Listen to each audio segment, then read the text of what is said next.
Hello, and welcome to another episode of the William Branham Historical Research Podcast. I'm your host, John Collins, the author and founder of William Branham Historical Research at william-branham.org, and with me I have my co-host, researcher, minister, and friend, Charles Paisley, the founder of ChristianGospelChurch.org, and the author of Come Out of Her, My People. Charles, it's good to be back. We've had so many people saying, when is Charles coming back? When is Charles coming back? And I'm glad to have you back. This particular episode is something that I've been wanting to do for quite a while. It was your idea, but I've been wanting to really go deeper on why the confrontation with my grandfather happened, and specifically the thing that was really for me it was the turning point of me leaving the message. There were many things that caused me to leave, but this was really the turning point when I realized that the whole thing was not just a cult, but it was all fiction.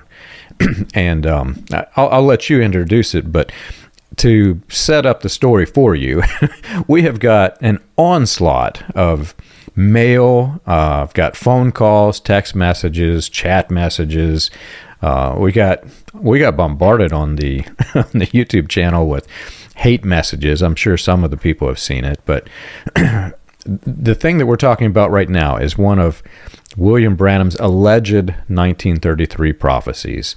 And I'm not going to go too deep with this, but I will throw the article up on the screen for anybody who's watching it. But even the NAR was backing William Branham, and there was an article that hit Charisma magazine, and the title was Kamala Harris presidency foretold by an 81-year-old prophecy? Because a leading figure in the NAR, I'm not going to give his name, you can read the article, but a leading figure of the NAR was claiming, this is it, this is the big one, like Sanford and Son, if you ever seen that show, this is the big one, Elizabeth. And he was claiming that the end of the world was coming. I mean, he was insinuating that. He didn't come out and make that claim, but because William Branham's alleged prediction of a female president was happening, he said that this would be fulfilled and she would be elected. All of the things that went with that prophecy, that alleged series of 7 prophecies, was going to be fulfilled if you follow it out to its logical conclusion. And that's just a brief summary. I'm going to let you fill in all of the details of what this is, why we're getting together to talk about this, and why this is so significant. Oh my goodness, John. I have already rolled my eyes so many times with the things that you said, in the introduction. But that's a good introduction, John. Today we're going to look at William Branham, one of his 1933 prophecies. And before we do this, just a couple caveats. When we talk about, especially this piece, people think we're talking about politics and so forth. We're not talking about politics. We're talking about a crazy prophecy by William Branham about politics. So this, we don't necessarily reflecting our political views when we talk about this. I'm sure for myself personally, John, it's not going to surprise people to hear that I am, still a fairly conservative person, okay? So, the things that we say are not particularly aimed at politics here. We're analyzing, what William Branham said. So for myself, I just, be rather clear with that.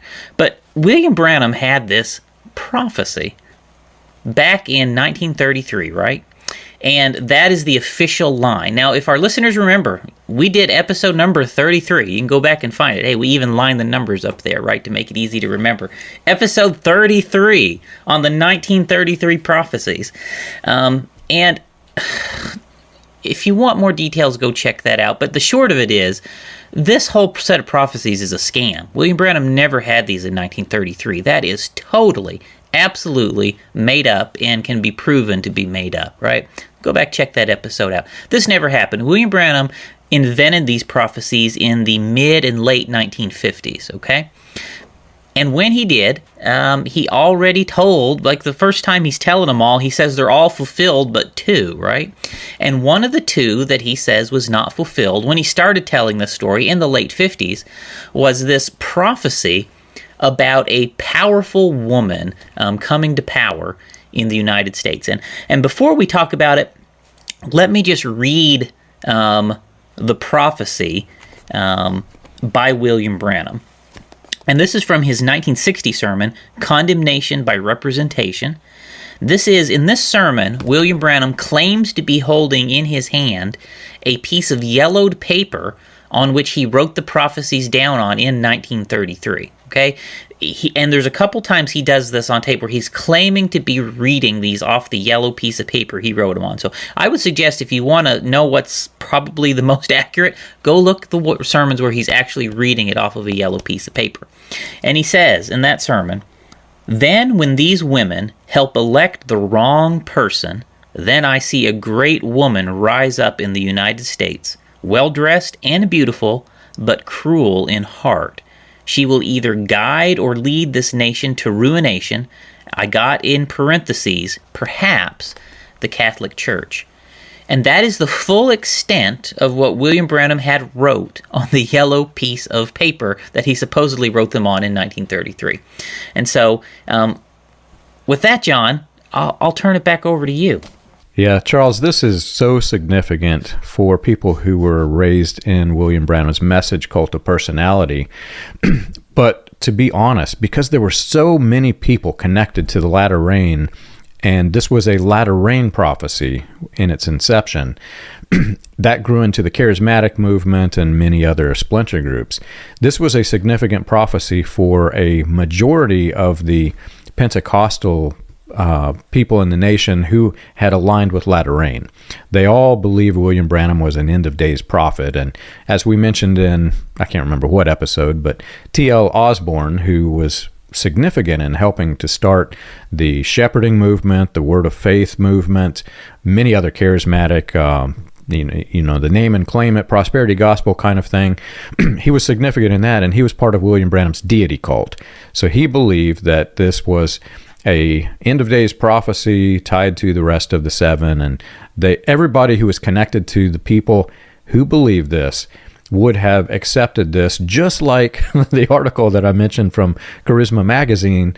All of these men are accepting it, and women, but there's some huge significant problems with it.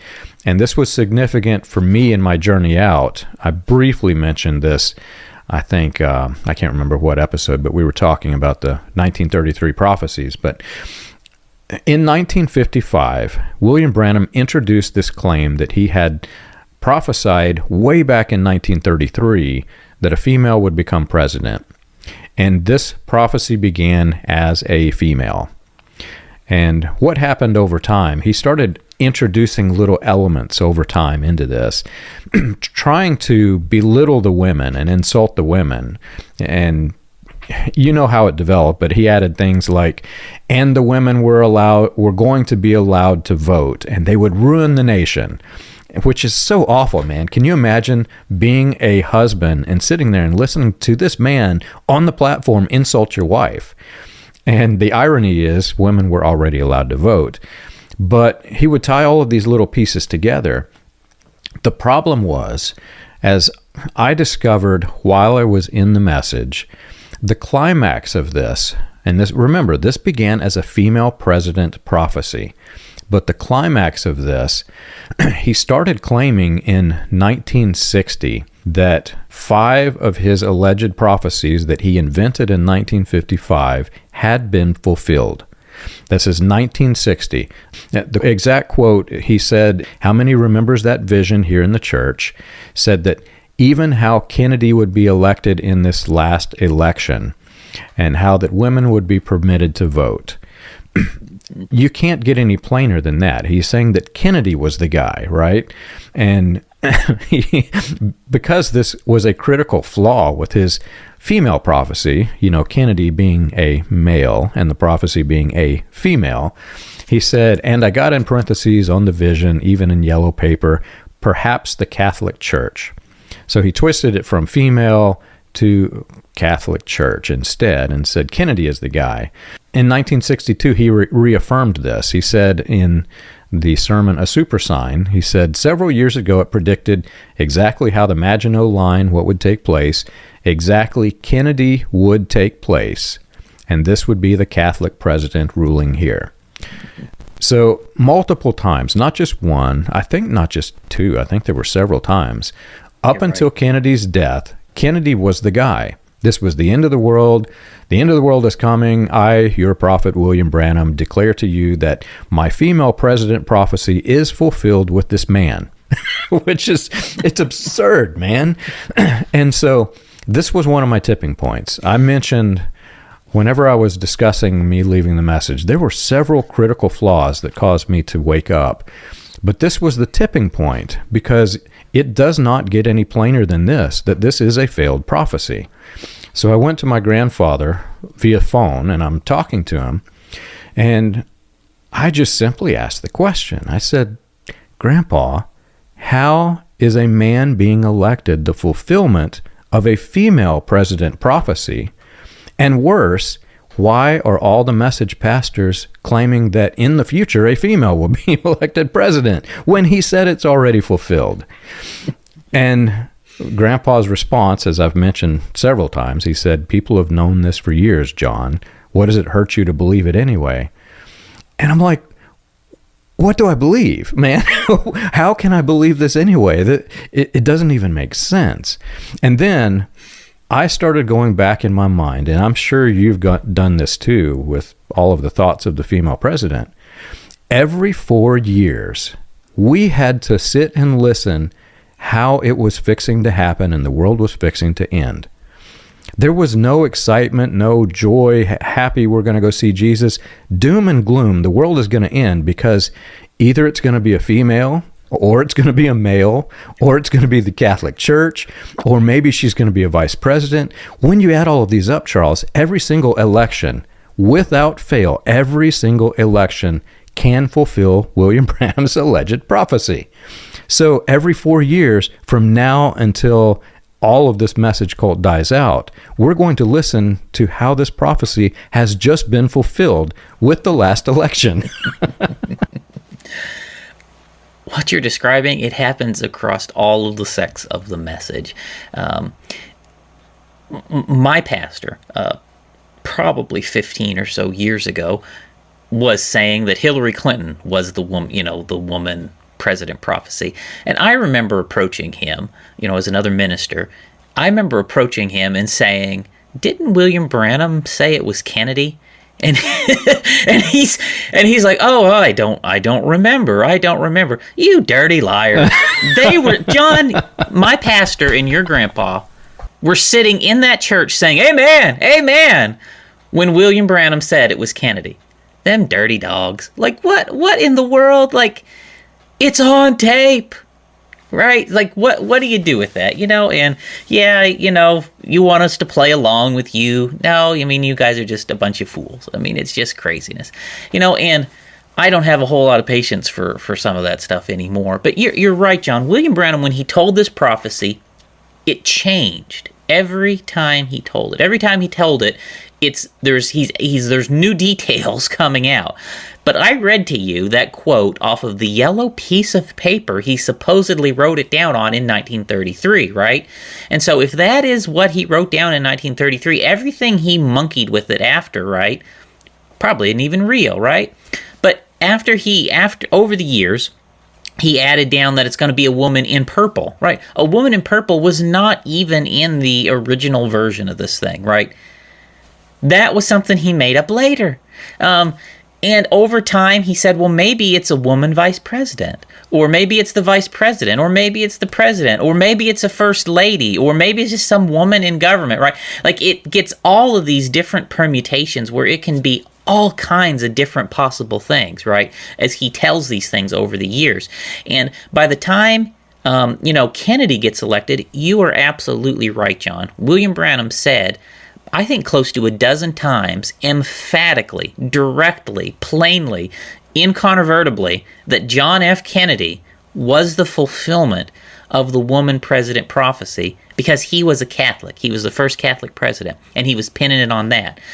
And no matter what you do with this prophecy, okay, let's just think about it. Okay, a woman or a Catholic who is either the president, the vice president, the first lady, or somewhere in government, is going to get in power. That happens every single election, no matter what.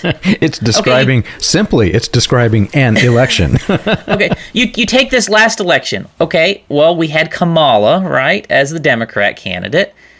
Well, J.D. Vance is a Catholic, John. Oh, no, we elected the woman. Oh, no, we elected the wrong person, John. Oh, woe is us, right? You know, it doesn't matter what happens. This prophecy always gets fulfilled, right? And here's the thing: when a man gets elected, and there's no woman or Catholic, indication. Well, guess what? Well, then it's the first lady, right? Oh, it was Michelle. Remember when it was Michelle Obama? I remember when it was Michelle Obama. Remember when it was Hillary as the first lady to Bill Clinton? It don't even matter. You know, it doesn't matter what happens. This prophecy is always going to be fulfilled by whatever woman is married to the president, is running for president, is the vice president, ends up in the cabinet. John, it doesn't matter. They just recycle it over and over and over and over and over and over and over and over and over our entire lives, John. And, you know, if you're a younger person in the message, you may not have recognized this pattern yet, right? I have lived long enough. You have lived long enough, John. We have recognized this thing repeat and cycle over and over and over and over and over again. It's unbelievable, man. In my head, I've got, I can't stop the humor. It just constantly comes. But in my head, when I think about this story, this is a fictional tale of a prophecy. When I think of this fictional tale, honestly, I envision like Stephen King, if he were to have written Groundhog Day instead of whoever wrote the script for that. If Stephen King wrote it as the most absurd horror mess that he could, and then all of the NAR took Stephen King's book and said, "This is our Bible." That is exactly what this is like. It is a recurring over and over and over. Every 4 years, William Branham's prophecy has to be fulfilled because somebody is going to be elected. And 9 times out of 10, they're going to be connected to either a female or the Catholic Church. And think about what you just said. I heard the same exact thing growing up. When Bill Clinton got elected, that was the end of the world. I actually made preparations for leaving this earth, Charles. I was right there with you. I was in high school. I made preparations for leaving the earth because my pastor, and not just my pastor, every traveling pastor that was in the message came to my church and said, "This is it." Like Sanford said, "This is the big one. This is the big one." I mean, it is so crazy. I made preparations. Mentally, I started disconnecting from all of my friends on the earth because they were going to be destroyed. And I didn't, it's hard to make that mental separation. It's like mourning the loss of a loved one. I mourn the loss of every one of my friends in high school because of this ridiculous thing, because Bill Clinton was married to a woman. How absurd can that be? No matter, if the president, I'll say it like this, if the president is married, William Branham's twisted versions of the prophecy, one version will be fulfilled. John, when I hear someone in the message, and especially a message preacher, say that this prophecy is about to be fulfilled in Kamala Harris, or hey, I suspect it will not be very long. Some people will figure out J.D. Vance is a Catholic and it'll be him. Okay, this is how this works, right? Every time I hear them say it's some recent figure, my mind, even when I was in the message, would go to this: "You don't believe the message, you fool! You don't. Do you think William Branham was a liar? Was William Branham lying when he said it was Kennedy? And I could call names. Donnie Pagan. Do you think that William Branham was lying when he said it was John F. Kennedy? Right? Does Donnie Pagan believe that it was Kennedy or not? Was William Branham telling the truth or not, right? So why did these people recycle the prophecy? Obviously, they believe William Branham was a liar, right? If you're telling me that it wasn't Kennedy, you're telling me you believe William Branham was a liar and he was wrong, or you are such an ignorant person, you haven't even listened to the message and know what it is, right? And that is what I hear when people say this stuff. And look at the comment feeds, John. Look at the people in the comment feeds. How many comments came? Well, it's getting ready to be Kamala. This is the end of the world, right? all through the comment feeds. We even got some, John. It's getting ready to be Kamala. John and Charles, you guys are just about to burn up in the tribulation. Praise the Lord. It's a crazy stuff, John. It really is. It is. And, I want to focus in on that just a bit, because I don't think people who were never in the message cult of William Branham really fathom the difference between what we were in and a normal church. We have all kinds of people who are either affiliated with charismatic churches or Pentecostal churches watching the show. They want to know the history. I don't think they fully grasp how different it is, the contrast between what William Branham, the one who literally founded many of these pseudo-religions that exist today, and is a father to the charismatic movement. And in effect, he's also a father to the NAR. I don't think they grasp how different it is. Whenever you're in a Christian church, even in one of the ones that I just mentioned, if you're in charismatic churches or NAR churches, you feel sorry for the people who aren't going to make it to heaven. You want them to go to heaven. You're praying daily that they go to heaven. The Bible says to pray daily for the sins of the world. They do that.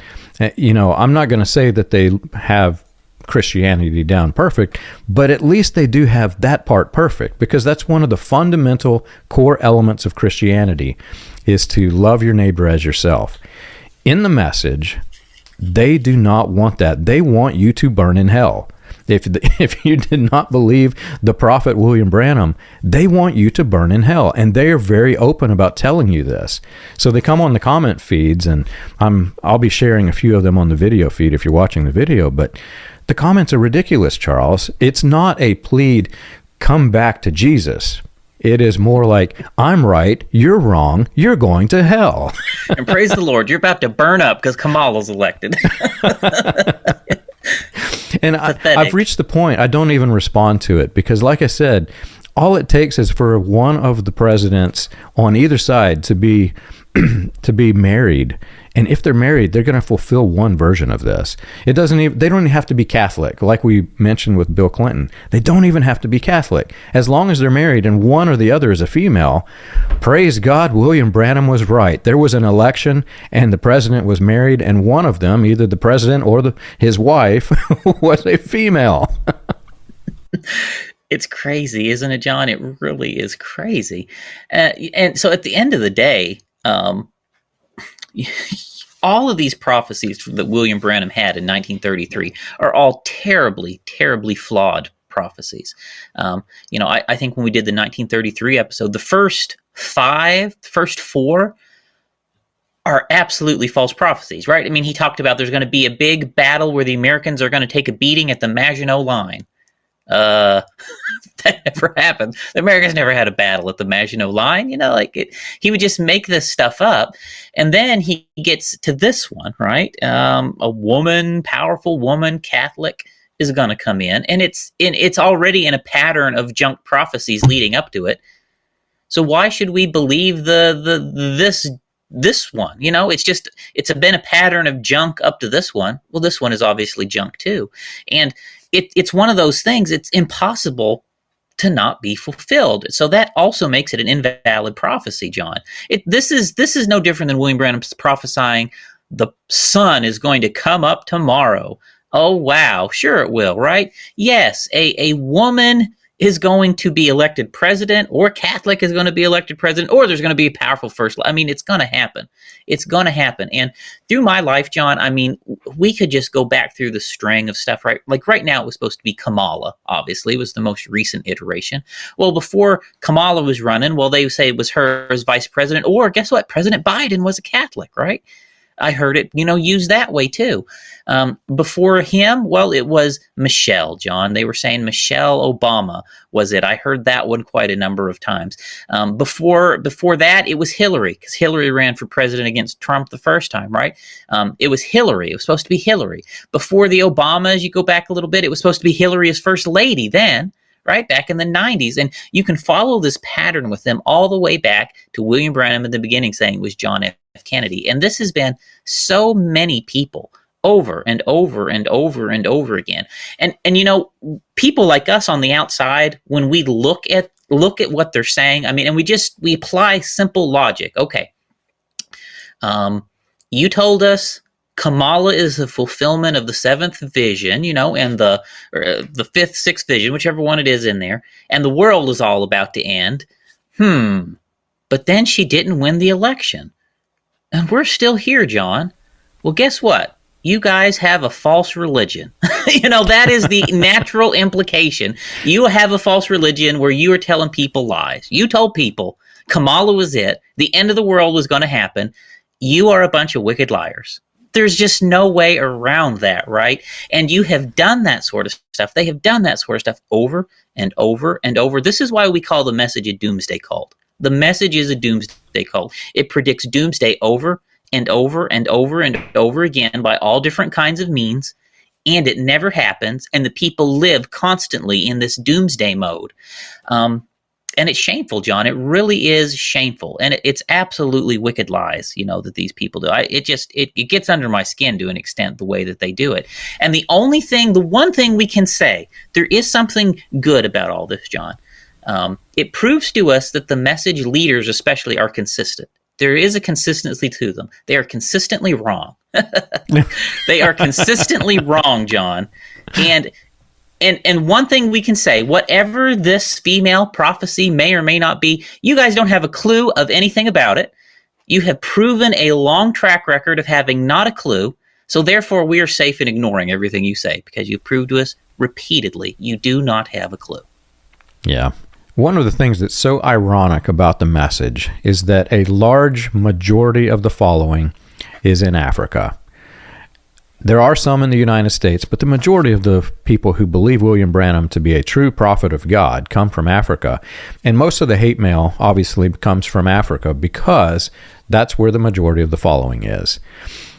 I find it interesting that as of the moment that we left, which was January 1st, 2012, Voice of God recordings and spoken word, their primary mission was to translate the sermons of William Branham into foreign languages so that the quote-unquote gospel could go around the world and that the gospel would be spread, the gospel of William Branham, the gospel would be spread and the end of world would come and everybody who didn't believe the prophet would burn in hell. That was the mission. As of the time that we left in 2012, a majority of the sermons were not translated to the languages in Africa. Most of the sermons that were translated to Spanish. And in the 50 years after William Branham's death, for an organization that received all of their funding to translate the sermons, that's why you paid them. They did not even have all of the sermons translated into Spanish. They omitted key sermons from the translations. They omit even more to the African nations. And I began to wonder in 2012, why is that, Charles? I sent them large sums of money. I could have bought houses, not just one, but houses with the money that I donated. I lost all of that money. I'll never get it back, but I gave so much money so that they could translate this quote-unquote gospel to the other nations, and they didn't even do it. So I started digging, and it took me years to find it, but whenever I found out that this was a white supremacy cult, not just a doomsday cult, once I discovered this, I understood why they do not translate all of the sermons to the people with black skin in Africa. The interesting part about this prophecy, Charles, when I started digging into this prophecy, before I even knew that William Branham was mentored by one of the most significant key figures in white supremacy, the Imperial Wizard of the Klan, which is a domestic terrorist organization to anybody in Africa who doesn't know what that is. The sermon that you mentioned, Condemnation by Representation, was William Branham's battle cry against the African Americans. And in that sermon, where he is saying that he had been claiming that the female vote would cause the destruction of the United States because by permitting females to vote, they would elect the wrong president, and the wrong president would lead the world into destruction. That was the summary of what he said. He changed it from obviously a female to a male. But he also changed another thing, Charles. I don't know if you've caught this. He said for years that in 1933, he had a prophecy that the females voting would cause it. But that changed too in that sermon, Condemnation by Representation. I'll read you the quote. He said, in the same sermon where he says that Kennedy is the male prophecy that fulfills the female president prophecy, he said, one of the greatest mistakes that the colored race ever made was down here in Louisiana, over there when they voted Kennedy the other night and put him in. So not only did he change the female prophecy to a male prophecy, he changed the female vote to an African American vote. And that is one of the most racist statements in all of his 1,200 transcribed sermons. That is one of the most racist statements. And ask yourself, why does Voice of God not publish the translations of the racist statements? I don't know which sermons were selected and which weren't, and how and why, but I have been told by people in other languages that they change the words so that the racist statements that he makes do not sound as racist. So in this 50 years, or now it's 60 years that they've had to translate these, they've also had time to think through how bad what he said actually was and try to clean it up. Have you ever wondered how the Pentecostal movement started, or how the progression of modern Pentecostalism transitioned through the latter rain, charismatic, and other fringe movements into the New Apostolic Reformation? You can learn this and more on William Branham Historical Research's website, william-branham.org. On the books page of the website, you can find the compiled research of John Collins, Charles Paisley, Stephen Montgomery, John McKinnon, and others, with links to the paper, audio, and digital versions of each book. You can also find resources and documentation on various people and topics related to those movements. If you want to contribute to the cause, you can support the podcast by clicking the Contribute button at the top. And as always, be sure to like and subscribe to the audio or video version that you're listening to or watching. On behalf of William Branham Historical Research, we want to thank you for your support. Now, you know what I have been up to the past year, John. The past year, I have been working on Volume 2 of Message History. Now, that is what I have been working on. I have been working on 1966 plus. The year 1966, much closer to the present day. And I'm pretty close to being done with it, John. And when I do, I promise I'm going to come, I'll record episodes with you, and we'll tell everything. Obviously, yes. You and I lived through it all. We know what happened, right? Like, it's not like a problem that we can just get on here and talk about it. But what really has taken me time is I wanted to get footnotes. I wanted to get quotes. I wanted to get primary sources, to back a lot of it up. And so that's what has taken me probably the most time in a lot of it. And also, to talk to some people to get finer details in the areas I was less familiar with. But John, you are right. They have not translated all of the sermons to the foreign languages. People wonder, why is it that the message is so popular in foreign countries? Well, it's because they only have a certain percentage of the message. They don't translate all the controversial stuff. They don't translate all the contradictions. They don't translate the racism. They don't translate all kinds of failed prophecies. The people in Africa never heard about the failed India vision. You know why? Because they didn't translate it. All of this stuff. So, it's true. The people in the foreign countries have an unawareness of the reality of what actually happened. And part of it is the power of controlling the translation and the transcripts. One of the reasons, and I'm going to go out on a limb here, why do you think Voice of God is so interested in copywriting and fighting off anybody else from translating the sermons? Absolutely. I wonder. Why do you think there was the hostile takeover of Tucson Tabernacle after Perry Green died? Could it have been to get control of the foreign language translations that they created? I wonder. These things are an open secret on the inside, and so John, we'll do some episodes on all of this stuff, I think, down the road, if you're up to it. This is all a absolute conspiracy, 100% conspiracy, orchestrated by message leaders to hide aspects of the message from people, especially in Africa, John, especially in Africa. Do you think the people in Africa know that William Branham was ordained by the imperial wizard of the Ku Klux Klan and preached Christian identity theology? Do you think the average person over there knows that? And do you think they would remain in the message, John, if they knew that? They have no idea. They have no idea. They have no idea. So I want to take a moment and I want to talk about the hypocrisy that's in the message, Charles. So I grew up in many different message churches. I went from churches from South Carolina to Arizona, everywhere in between. And I heard a whole wide variety of different flavors of the message. One of the flavors was the tape-only people. You had to listen to the tapes and you had to listen to them all. The tape-only people started in 1947 because that's when they falsely believe he started his ministry, all the way to 1965, and we listened to them all in the tape sets. But that wasn't the only ones. There are also, in the United States, a large number of cult ministers who believe that you don't listen to the ones before 1963.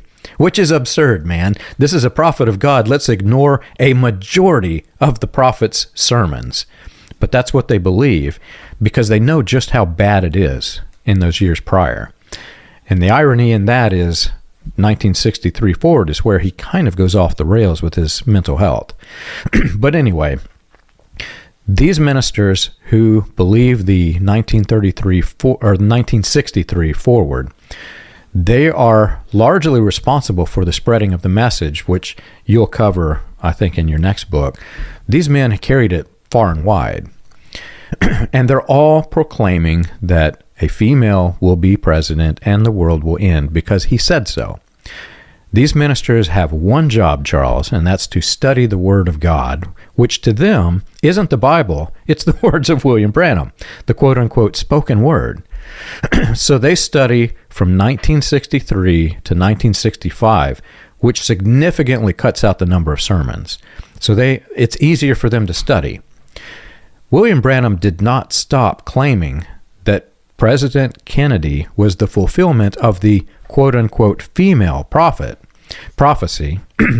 He said in 1964, for example, in the sermon Jehovah Jireh, he said he gave 7 things in 1933 would happen, and now every one of them has come to pass except for 2 things, which is exactly perfect, he said. So out of the 7, only 2 remain. And remember, one of them was the complete destruction of the United States. So he's talking about things that are apocalyptic as well. But he goes on to say how that even President Kennedy would be taken in. It's right there in my books right now. So he is saying, after the death of President Kennedy, after he died, that President Kennedy was still the fulfillment of the female president prophecy. You are spot on. I mean, William Branham explicitly, emphatically, repeatedly, unambiguously said over and over, John F. Kennedy was the fulfillment of the woman prophecy, right? And people who don't believe that don't believe the message. People who say it's Kamala don't believe the message. People who said it was Hillary don't believe the message. All those people, when they say that, are telling us they believe William Branham was a liar. And hey, you know what? You guys were right. You're right.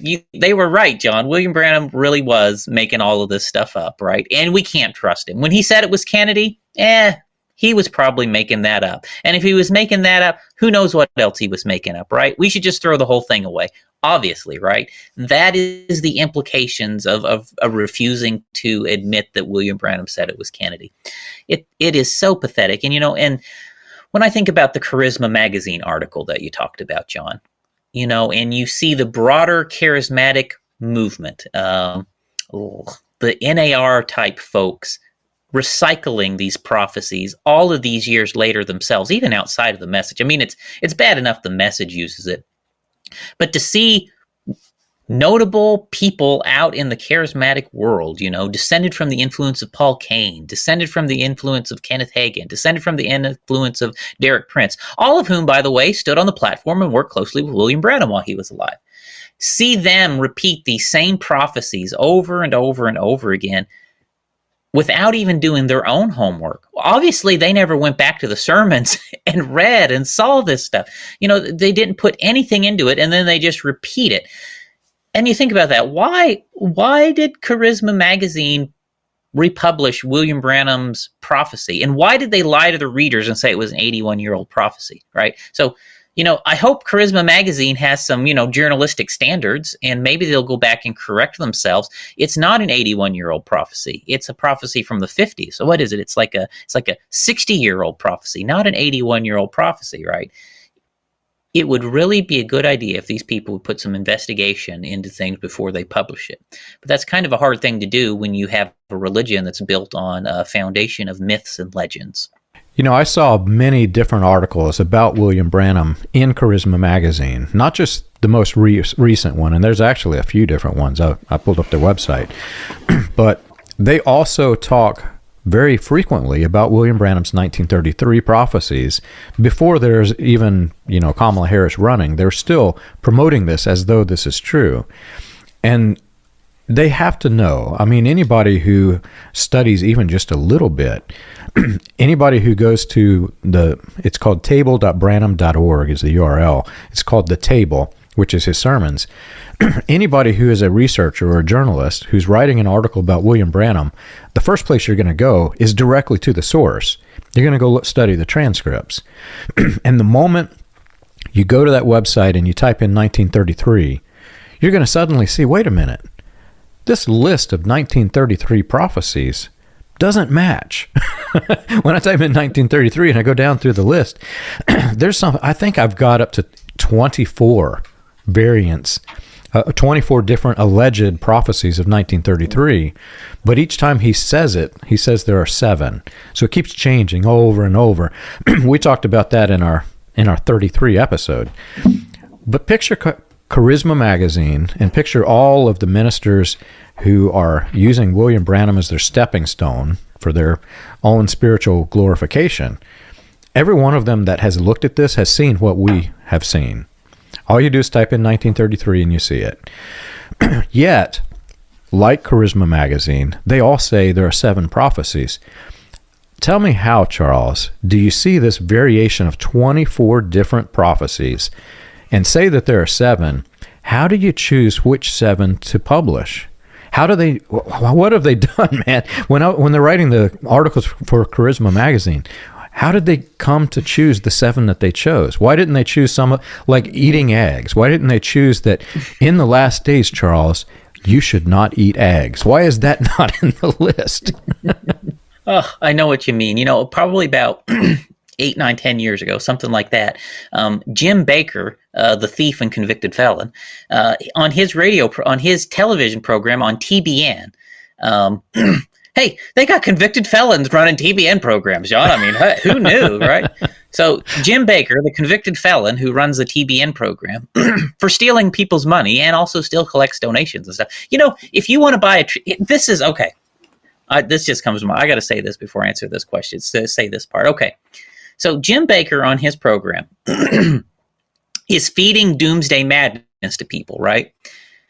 And one of the main fundraisers on his program, things you can buy, is he sells tribulation readiness kits. 7-year supplies of food, right? Okay. You can call into his program. You can order your very own tribulation survival kit, right, on his program. And so that's how he makes a bunch of his money, John. Okay, and I suppose that's more legit. I mean, this is one step short of the felony thievery that put him in jail to begin with. But this is what he still does, John. He sells doomsday preparation kits, and so obviously he's going to be telling his people stuff to scare them into doomsday to drive up sales. Well, anyway, 8-10 years ago, John, he did a whole episode on William Branham's 1933 prophecies. I don't know if you saw that. I was still in the message, and we were like, hey, look how famous William Branham is. Jim Baker, the convicted felon's even doing programs on it. But anyway, he did a whole episode on these 1933 prophecies, and it's the same thing. How did he decide which ones to use? Well, I'll tell you which ones he used. He went to the ones in the Church Age book, right? The one that Lee Vale edited, right? Oh, yeah. But there's a problem, John. The ones in the Church Age book does not match a single place William Branham ever said it on tape, nor does it match the yellow piece of paper he read it off of from when he wrote it down in 1933. It is very different, right? Because even the yellow piece of paper he wrote it down on in 1933 said Maginot Line. but the one in the Church Age books, they changed it to the Siegfried Line, right? Because they realized somewhere, America never actually had a battle at the Maginot Line. We better fix that.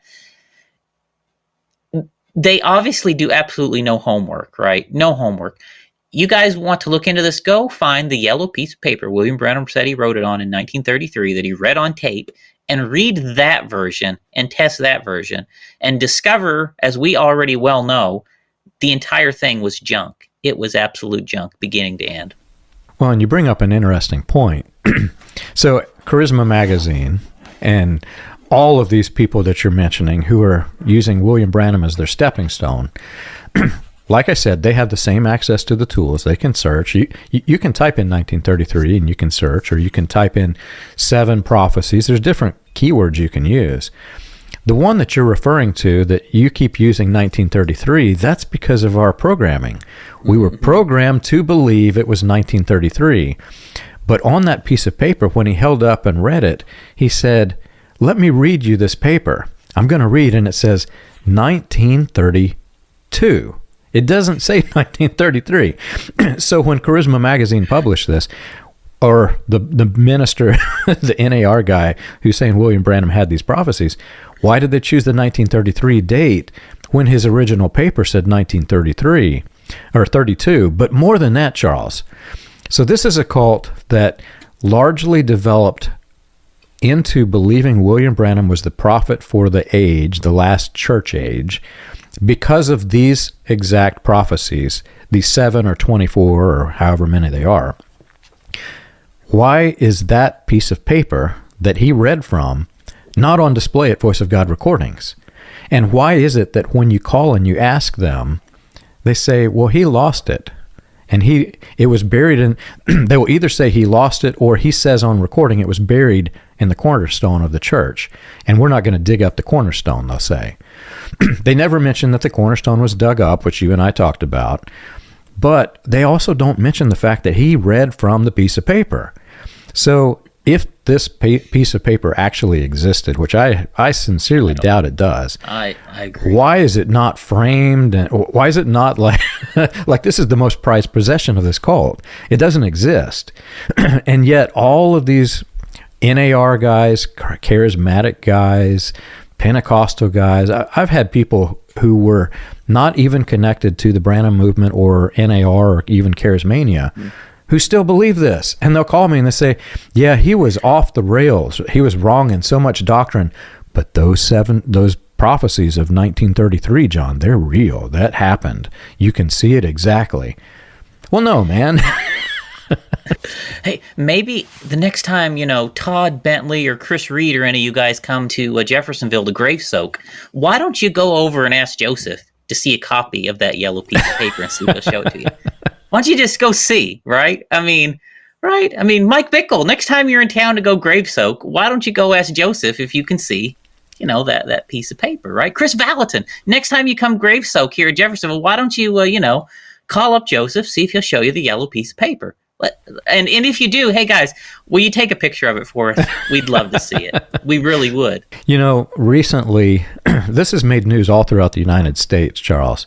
I'm certain that in the other countries, they're probably not aware how significant this is, but news media recently exposed the message cult as very, very destructive. And they interviewed something like 50 people. both people who are in the message and people who have escaped. And if you read their articles, they're exposing not just the problems with the splinter groups from the main sect. They're saying this problem starts with William Branham, and they're showing exact quotes that William Branham said that turned it into a destructive cult. If you read all of those articles, and I've read, I don't know how many at this point, there's something like 18, 20 articles, and they're spreading all throughout the country. They're describing having gone into Voice of God recordings, and they're actually talking with the PR people in Voice of God, and they're taking pictures and video of it. You know what's missing from all of their journalistic investigation, Charles? There is not a single photograph, video, or even statement about those 1933 prophecies. And they mentioned that William Branham had the 1933 prophecies, so you know that they asked them.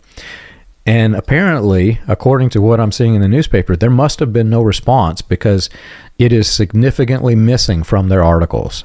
Boy, those articles are something else coming out lately too, aren't they? Man, I'm really excited reading those, to see the truth finally coming to light out there. It's something else. So very interesting stuff. They just keep coming, John. I mean, how many more? I mean, boy, goodness, they must have, they really investigated this thing. I'm impressed. I don't know, John, at the end of the day, I don't know if we're going to, so it's November, right? I don't know if we're necessarily going to release this episode till Inauguration Day. Hey, that might be a great day to do this. I don't know. But do you think the world is going to end between now and Inauguration Day, John? I just want to get you on the record. Before Kamala gets out of office, do you think America is going to, spontaneously combust into a whatever and be ashes and burn up? Do you think that's going to happen? Or do you think we're still going to be here come January 26th? I'll say it like this. The world is in conflict, as it has been all of the history of my life and all the way dating back to William Branham, long before he even made these prophecies. There were world conflicts. It could end. I'm not going to say that it's not, because who am I to say? But what I can tell you is that it won't be in any way connected to this alleged 1933 prophecy of a woman or a man or a woman's vote causing it, or the African Americans causing it, or maybe it's the Catholic Church. It won't be a result of that, because how do you even define that? You can't put that into a definition. When we finish recording this, John, I am going to write up a desperate letter to mail to President Trump and J.D. Vance, begging them and their wives to not wear purple on Inauguration Day. Okay? Because I don't want to hear about this for another 4 years. Yeah. I have a feeling, John. I have a feeling that we're going to hear some message nuts telling us that J.D. Vance is the woman in purple because he's a Catholic. Don't be surprised. Or Melania. God have mercy. Melania is probably going to wear purple at some point in the next 4 years. And we're going to have to hear that it's Melania. Oh, goodness. Melania, please don't wear purple. God have mercy. Purple's not your color, Melania. Stick with white, stick with gray, black. Purple's not your color, Melania. So don't wear purple. To be honest, Charles, William Branham's prophecy would have been more surprising if he had have said, there's going to be a person who's president who may be male, who may be female, who will not ever wear purple. That would be surprising to me. Purple's such a common color, man. And if you're going to be that vague about it, choose something that's not vague and say, well, they're not going to wear purple. So I don't know. Anyway, this has been incredibly fun. I've wanted to talk about this for a while, but the every 4 years, what do you talk about? Every 4 years, we're going to have the same exact opportunity to talk about how William Branham's prophecy is believed to have happened with this election, and it didn't. And we could have the same story next year or next election in 4 years. We have the same exact podcast, Charles, but thank you for doing this.